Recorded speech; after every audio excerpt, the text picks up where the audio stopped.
B-roller.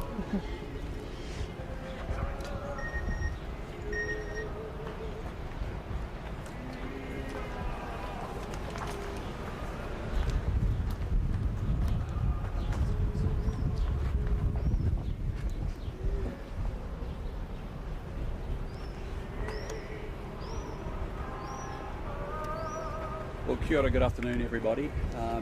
New Zealand is full of grief today, and what has happened here is an absolute tragedy. I've had the immense privilege really to actually sit and meet with family members who've lost loved ones here, those that are waiting for their loved ones to be accounted for and are missing,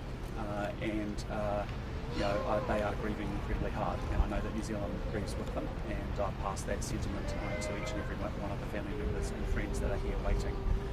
I want to say a very big thank you to all the first responders, the response and the leadership from FENZ and from police, but also our local emergency teams, our NEMA, our mayors, our minister, our marae have done a phenomenal job across Northland in particular and around and right throughout the country. But so have our local surf clubs, and everybody has been amazing. I've come and visited people that have been impacted by slips, and you see neighbours just actually going off, friends of friends of friends, actually going to someone's house to actually help clear with spades and buckets the debris and the slips that have happened. And so I just want to say, there's something inspiring to see community members reaching out to their fellow neighbours and actually supporting them in really difficult and very tough times. Obviously, we still have a series of challenges across the country. Yesterday I spoke to all of the mayors across the country in the 5 regions where we have local state emergencies still in place. Our real challenges are continuing to be around road access, in particular to some isolated communities. Secondarily, some slips where we actually find 2 or 3 days after the heavy rains have been is where the risk of a slip takes place. And then thirdly, a lot of still flooding issues to work our way through as well. At this stage, a lot of our focus, as you've seen here overnight and today, continues to be a search and rescue mission. Obviously, we're still very much in the response stage across the country, but in the next 2 days, obviously councils will make their assessments as to what more support or resources are needed in order to recover. We as a government stand ready for that. In fact, our agencies have been involved from the very beginning. But again, we need to let that assessment come forward before we can actually work out what else is needed. But we are very committed to actually make sure that these communities get the support that they desperately need. I'm going to pass off to David from FENZ and then off to Tim from police, and then we can open up some questions after that, if that's okay. Thanks, everyone. Thank you. First of all, I want to acknowledge the communities and families that have been so affected by this tragic event from Northland through to Auckland, Coromandel, Tairāwhiti, and of course Bay of Plenty. Our crews of fire emergency people, including USAR and specialist water rescue teams that work tirelessly within the communities that they were deployed to assist those communities in time of need. Things are starting to wind down across the rest of the country, but of course our attention is very much focused on the event that still runs here, which as far as we're concerned, this is a rescue event. We're working in complete conjunction with police over this, and I just want to thank also all of the contractors that have obviously been brought in to assist us with this event, as well as other volunteer agencies that are supporting emergency service workers to sustain the effort that we're putting in here. So in closing at this point, I'd just like to make the point that we are committed to being here throughout this process until we come to a satisfactory conclusion. Thank you. Good afternoon. Like David, I just want to acknowledge the support of the community here. The support to police and different agencies here has been overwhelming. Also from the different hapu and iwi here, we're working closely with them, and the tangata whenua, and really appreciate your assistance as well. Our police staff have been flown in from around the country. We have some of the best police staff here you could imagine in terms of the different phases that are required for this sort of piece of work. I can say in terms of numbers that are currently unaccounted for, we have 6 people that we know are unaccounted for, and we have a further list of 3 that we're working through. It's unlikely that those other 3 are within the environs of our scene that we're working with, but we would like the public's information on that. We have posted on our portal through our New Zealand Police website. There is a portal, so anyone that has any cell phone footage, any camera footage, anything like that they'd like to share with the investigation team, they can go onto the New Zealand Police website now, get hold of that portal and then download their videos and camera footage from there. We would make that appeal now and would very much appreciate that assistance. I can't say too much more about the details other than we have family liaison officers working with the families closely here. It's a very sombre occasion, but we have some of the best staff from around the country here to deal with those sorts of things. We have obviously the support of the Prime Minister, the Minister of Police, and our Commissioner and Deputy Commissioners, so very well supported, and we're thankful for that. Any questions? Just first of all, I mean, the 6 that are confirmed unaccounted for, the other 3 are those people who are on the list who may have been checked in here at the time, but you're trying to contact them? That's right. So that list was about 10 as of this morning. We've worked through a whole lot through. We've discounted the 7. I should say that out of those 3, it's unlikely that they're pretty much international tourists would have departed the area, and we're not. We don't believe they're here, but we've still got to do that inquiry. Is there a chance that more people will be found alive? How confident are you on this? Look, I mean, if you look overseas, there's been a matter of days where people have been rescued. This is, as you heard from Fire, very much a rescue operation still, and that's where we're at. Yeah. And do you have a typical window of opportunity before this is a recovery operation, before it changes over?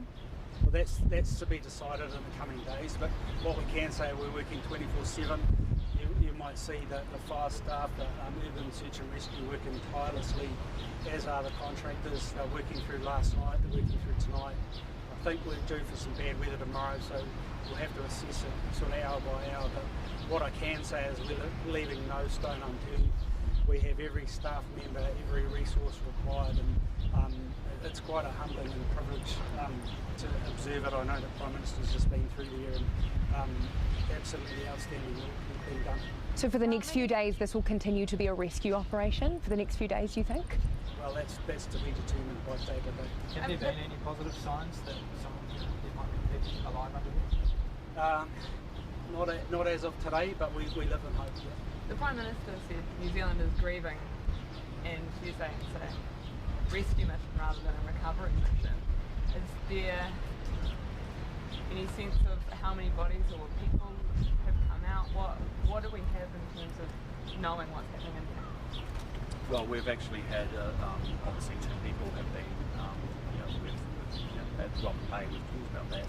I've met with a number of families, and what I was saying again is that there is high anxiety, there is great, they are deeply distressed, understandably so. And so what I can, despite the sadness, despite the somberness, despite the tragedy that we're all going through here, I'm incredibly impressed just by the absolute professionalism of New Zealanders that have come together here. The join up between the national central government and also local government has been outstanding. And it's not just here, it's actually in the other centres as I've spoken to leaders across the different regions as well.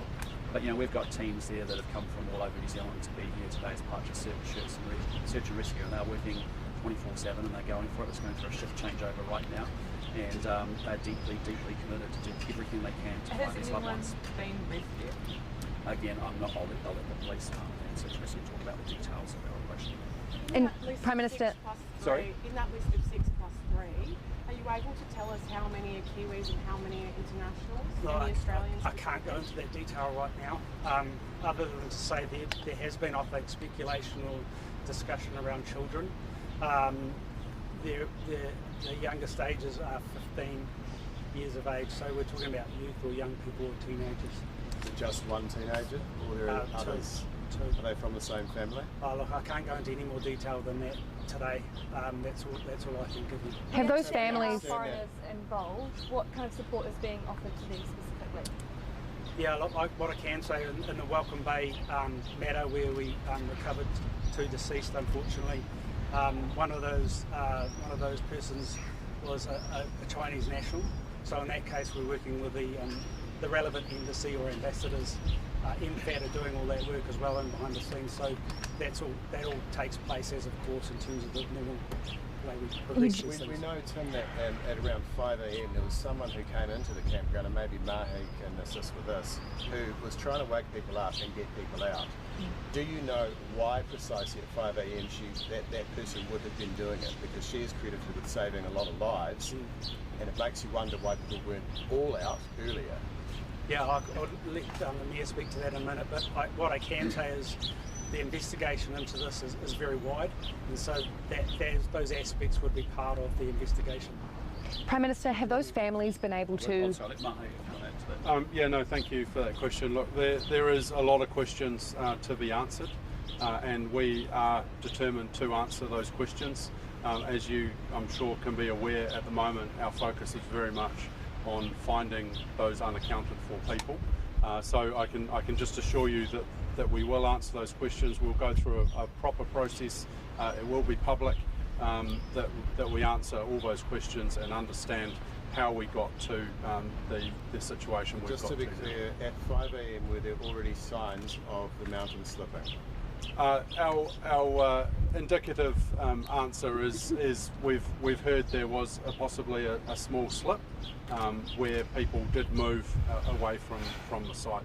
Will the campsite be held responsible for not evacuating the campsite? Look, those questions will be answered. As I said, I'll give you a commitment that they will be answered. It's just right now our focus is on emergency services, supporting them and supporting those families. I'm sure can appreciate there's families of 6 people around the area at the moment that are waiting for the return of their loved ones. Prime Minister, how many families are actually involved here? Can we get some clarity around that? Well, you've heard the police talk to the fact that there are 6 families that are already involved, or six people that they are looking for. There's a number of families involved. The number of families, is that several? Is that just 2, look, 3? I won't go into numbers. I didn't. I met the families that I was able to meet with today, and they're all dealing with, in some cases, a huge amount of grief, and others, a huge amount of, anxiety, waiting for the recovery of their loved one and the finding of their loved one. Were they able to come back to the site at all? There's a number of them. There's very good management happening with police liaison around the family members. I've been really super impressed by the police. Again, a lot of the families wanted to play back the support that they've all felt from the community and from the first responders and from the police and from fire, and the work that Search and Rescue are doing as well. So, I think we can be incredibly... I appreciate there'll be lots of different questions that people will have.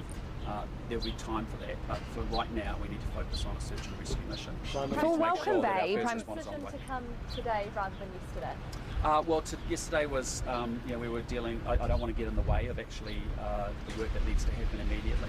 I've come as quickly as I possibly can. Yesterday I spent most of my time on the phone talking to all the mayors across the 5 regions that we have across the country that are impacted with local states of emergency. Today I've already come into Thames, I've come to Aotearoa, I'm here in Tauranga, and I'm heading out to Tairāwhiti obviously next. It's just picking the right time when actually I don't become a burden or a distraction for the resources that actually I want focused on rescue.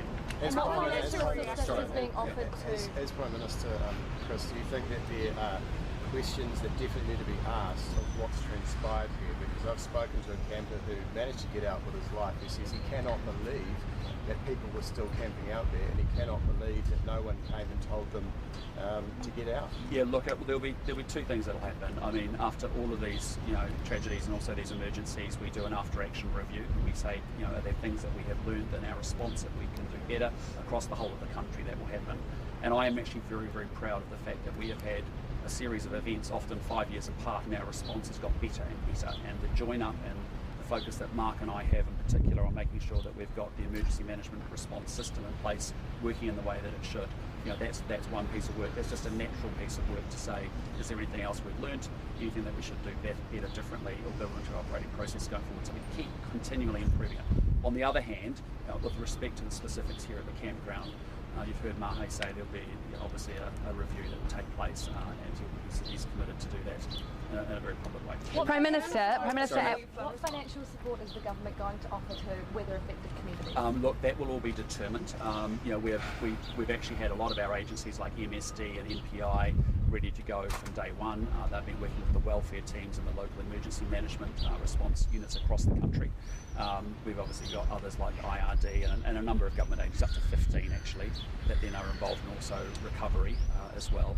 But at this point, across the country, we still have isolated communities, we have road access issues, we still have slip risks, and obviously we're dealing with some flooding in different places. So over the next 48 hours, the mayors and the councils will make their assessments, and all I'm signalling to them right from day one, and the fact that Mark Mitchell has been on the ground all week in the different places in the 5 different regions, in close contact with those mayors. That's sort of how we work together and have been working together over the last 2 years, so that we're ready to stand whatever they need and support them with whatever they need. But until they do that assessment, we've got to do the response piece first, and then we'll move to recovery. So you can immediately give $100,000 to Mayoral Relief Funds as a start without needing approval of Cabinet. How come you haven't done that? Well, again, those are decisions that are, again, as to exactly what's being triggered or what's being asked for by councils. There's no stopping of funds flowing out from the central government.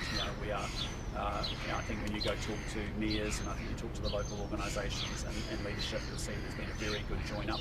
It's just a question of actually making sure that they can access, we know what they want, and we can get what they need fast and get out the door quickly. And we've already talked about that this morning with NEMA as well, and there's very strong commitment. So I think all the right intention, I think the right join up there, the right processes in place. We just need to, in fairness, we've still got some response scenarios happening across the country, and we want those limited resources to be very focused on what they need to do. Prime Minister. The details that we are allowed to share. Can we get a recap of the details from the Mount Maunganui situation very clearly of what has happened, what's been able to be removed, numbers of people just really clearly. If anyone has been recovered, we haven't got clarity on that yet. Look, just in answer to that, we can't talk at this stage about persons being recovered. We're in the middle of a rescue operation, and it would be insensitive on families, etc., for us to talk about that openly within the public arena at the moment. So when the time is right, that information will become more public. In terms of our operation, as I mentioned earlier, we are very definitely continuing to treat this as a rescue operation. That's the way we're operating. As I mentioned, the urban search and rescue crews, of which we have 25 personnel on the site, working with the contractors and their diggers and police dogs, police operations as well, to ensure that every inch of soil and debris that is removed from the site is worked through, and we do the best we can. So Prime Minister, until everyone is out. There was a hearse that came and went this morning. Is there a reason for that? I'm not aware of that, sorry. Prime Minister, just one more quickly. On Welcome Bay, there's reports that a grandmother and a grandson were those 2 that killed. Obviously, the Chinese embassy tweeted as well today acknowledging the death of 2 Chinese nationals. Can we confirm that? What do you know about that? Well, I'll let the police talk to that. We can confirm that. But again, we are wanting to be very respectful of families here, and I appreciate from a media point of view, you're hungry for information. We're releasing as much information as we can with what we know at the right time, but we're also managing the sensitivities of families. And you would appreciate that it's pretty fair that actually we do right by those families and make sure that we let them process information, we let them actually know and make sure they're getting the support that they need, and then when we can confirm, we'll confirm. And just for clarity there, just for clarity. What are your personal reflections, Prime Minister, on spending time with those family members? It's incredibly humbling and a huge privilege, to be honest. You see people that were actually, in bed and then got rocked by a slip. You see people who, I've seen flood events, I've seen slip events. But how are they coping knowing that their family members are still buried beneath? A range of emotions. Everyone's, they're clearly highly anxious, clearly hopeful. it's like everything in terms of grief, it's hitting people in different ways. There's massive hope, there's massive worry, concern, but every individual that I spoke to is handling it in slightly different ways, as you would expect. And so, all we can do is make sure that we're offering the very best support to those families, and I feel very confident that we are. I think, when I look at, and I've spoken with their police liaison officers, and I've often met with the police liaison and the family, and they are just so proud of the, or want me to know that actually the response has been very, very good, and they're feeling very supported in what is a terrible time, a tragic time, an incredibly worrying and highly anxious time. Prime Minister, those Chinese nationals, can we just confirm that that was in Papamoa or Welcome Bay? Can we just get some clarity around that? Because obviously there's lots of... I'm not going to confirm. I'll let the police and feds confirm. Well, and can we talk about Coromandel quickly? We haven't touched on that at all, just how bad things look there, and whether you think that possibly there's more money needed for government roading resilience? Well, again, that's the conversation that we'll have. We have, in Coromandel, each region's got a slightly different set of challenges. Theirs is actually a ring road and a road resilience, and as you say, isolated local communities. Again, there's a lot of work going on clearing slips, making pathways through so we can get to isolated communities, and by and large that has happened. But again, the ongoing work, as you've seen on State Highway 25 after Gabrielle and the North Island weather events, where there's been a massive amount of resilience and really good infrastructure put in place, has actually stood up well. We've got to continue that work, and we know we've got a lot of work to do on building more resilience into our core infrastructure across the whole of the country. But we'll make that assessment once the assessment of damage to roads and where they actually sit is made in the next few days. All right, thanks very much. Thanks so much. Quantify the soil? Do you know that?